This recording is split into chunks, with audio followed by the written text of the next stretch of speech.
food. You know, I just couldn't stop thinking about it. Yeah.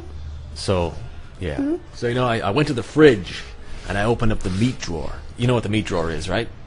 Yeah. What was in there? Well, I'll tell you what was in there. You know that bacon that's like maple?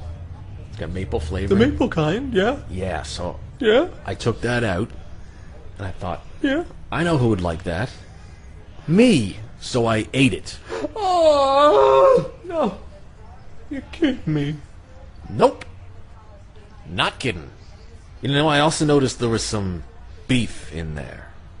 Yeah, you know, steak, you know, juicy. Well, I ate that too. But I went back to the fridge just a few minutes ago, and I put something together really special. You're going to love this one. I took some chicken. Yeah. I put some cheese on it.